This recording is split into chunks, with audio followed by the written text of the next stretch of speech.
সংবিধানে ভারতীয় গোলামীর ধারা বাতিল করতে হবে। ভারত থেকে পাচারকৃত সেই ধর্মনিরপেক্ষতার কুফরি ধারা ভারতের দিল্লিতে পাঠিয়ে দাও। শুনে রাখেন, পরিষ্কার ঘোষণা আমাদের, এই প্রজন্মের আবু সাঈদরা জালিমের বুলেটের সামনে কিভাবে মুখ চিতিয়ে দাঁড়ায়। যদি এক ফ্যাসিবাদকে উৎখাত করবার জন্য আমার 2000 দামাল সন্তান জীবন দিতে পারে, আল কোরআনের রাজ কায়েম করবার জন্য শহীদ ঈদগাহে 2 কোটি যুবক হাজির হবে, 2 কোটি যুবক জীবন দেবে।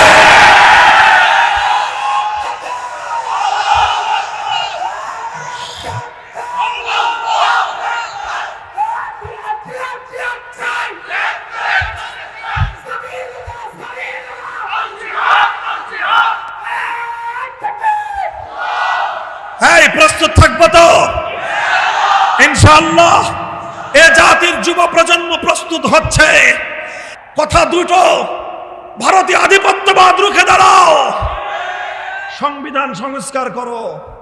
এই জায়গায় একটা কথা বলি, ভারতীয় আধিপত্যবাদ যদি রুখে দাঁড়াতে চান, গাছের গোড়ায় শেকড়ের মধ্যে পানি ডালবেন আর উপর দিয়ে ডাল ছাড়বেন, এতে কোনোদিন বিষ বৃক্ষ মরবে না। যদি বিষ বৃক্ষ মারতে চান, শেকড় শুদ্ধ উপরে ফেলেন।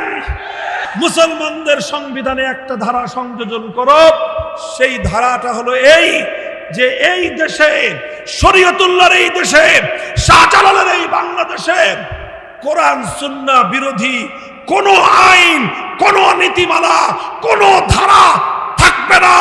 থাকলে বাতিল বলে গণ্য হবে।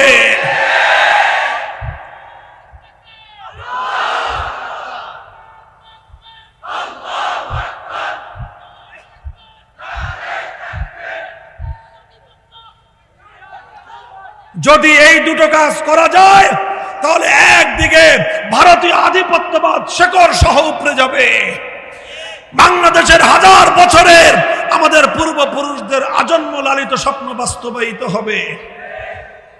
আজ এমনি এমনি বলতেছি, ভালোয় ভালোয় কইতেছি, ভালোয় ভালোয় কইরা ফেলাম।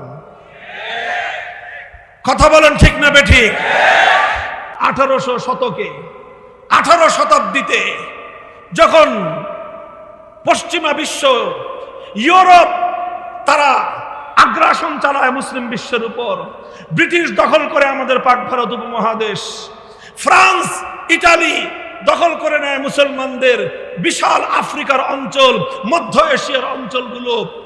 এইভাবে ব্রিটিশ, ফ্রান্স, ইতালিয়া এবং ইউরোপিয়ান সাম্রাজ্যগুলো মুসলিমদের দেশগুলো দখল করে নিয়ে তখন তারা মুসলমানদের উপর সবচেয়ে বড় যেই অবিচার, সবচেয়ে বড় যেই জুলুম, সবচেয়ে বড় যেই অভিশাপ মুসলমানদের কাঁধের উপর চাপিয়ে দিয়েছিল, সেটা এটা নয় যে তারা মুসলমানদের জমিন দখল করে নিয়েছে, সেটা এটা নয় যে তারা মুসলমানদের সম্পদ দখল করেছে, বরং সেটা ছিল যে তারা মুসলমানদের জমিন থেকে, মুসলিম জাতির উপর থেকে আল্লাহর আইনকে ছুঁড়ে ফেলে দিয়ে ব্রিটিশ প্রবর্তিত আইন চাপিয়ে দেয়।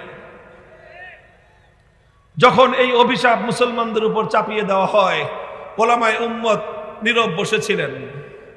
কি ধারণা আপনার? চুপ করে বসেছিলেন। 1757 সাল থেকে শুরু হয় ভারত উপমহাদেশে এই ব্রিটিশের রচিত আইনের শাসন। ব্রিটিশ তার বানানো আইনের দ্বারা মুসলিম জাতিকে শাসন করতে শুরু করে। আল্লাহর আইনের পরিবর্তে ব্রিটিশের আইন যখন এদেশের মধ্যে চালু করা শুরু হয়, 1803 সালে শাহ আব্দুল আজিজ মুহাদ্দিস দেহলভী রহমতুল্লাহ আলাইহি ঐতিহাসিক একটা ফতোয়া জারি করেছিলেন। তার সেই ফতোয়া ছিল, এই ভারতবর্ষে মুসলমানদের সংখ্যা যতই থাকুক না কেন, মুসলমানরা তাদের ধর্মকর্ম যত নিরাপদ আর নির্বিঘ্নেই পালন করুক না কেন, মুসলমানরা নামাজ এবং হজ যত সুন্দরভাবে করুক না কেন, ব্রিটিশরা প্রতি বছর এদেশ থেকে মুসলমানদেরকে নির্বিঘ্নে বাইতুল্লাহ শরীফ গিয়ে হজ করার জন্য জাহাজের ব্যবস্থা করে দিয়েছিল। সব ঠিক ছিল, কিন্তু শুধু একটা জিনিস ছিল না, সেটা হলো জমিন ছিল আল্লাহর, মাখলুক ছিল আল্লাহর, আইন ছিল ব্রিটিশের। শাহ আব্দুল আজিজ বললেন, যেই জনপদে মুসলমানের সংখ্যা যতই থাকুক, মুসলমান মাইনরিটি থাকুক, মুসলমান মেজরিটি থাকুক, আইন যখন ইসলামের না হয়ে মানব রচিত কোনো আইন হবে, তখন সেই জনপদ আর দারুল ইসলাম থাকে না, সেই জনপদ আর ইসলামের দেশ থাকে না। সেই জনপদকে তখন বলা হয় দারুল হরব। দারুল হরব মানে শত্রু কবলিত দেশ।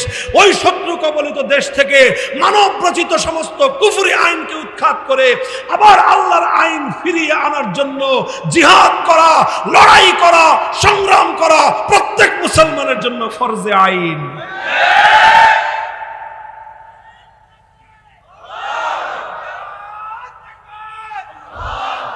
18 শতকের 19 শতকের গোড়ার দিকে শাহ আব্দুল আজিজ রহমতুল্লাহ আলাইহি এই ফতোয়া দিলেন।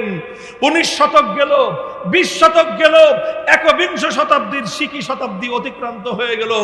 250 বছর আমাদের কাঁধের উপর দিয়ে অতিক্রান্ত হয়ে গেছে। এই 250 বছরের মধ্যে শাহ আব্দুল আজিজ রহমতুল্লাহ আলাইহির এই ফতোয়াকে, এই ফতোয়ার সঙ্গে দ্বিমত করা হয়েছে, এই ফতোয়াকে বাতিল বলে গণ্য করা হয়েছে বলে আজ পর্যন্ত কোনো আলেম, কোনো ইসলাম বেত্তা, কোন ধর্মবেত্তার বুকের সাহস হয় নাই শাহ আব্দুল আজিজের এই ফতোয়াকে অস্বীকার করবে। আজও সেই ফতোয়া বলবৎ, আজও সেই ফতোয়া বলবৎ। ব্রিটিশ প্রবর্তিত আইন আজও মুসলমানদের কাঁধের উপর চেপে বসে আছে। এখনো মুসলমানরা মানচিত্রের দিক থেকে স্বাধীন হতে পারে, পতাকার দিক থেকে স্বাধীন হতে পারে, কিন্তু মুসলিম জাতি আল্লাহর আইন থেকে বঞ্চিত হওয়ার কারণে এখনো তারা দারুল হরবের মধ্যে বসবাস করছে। মুহতারাম হাজিরিন, এটা বড় দুঃখ আর পরিতাপের ইতিহাস। হৃদয়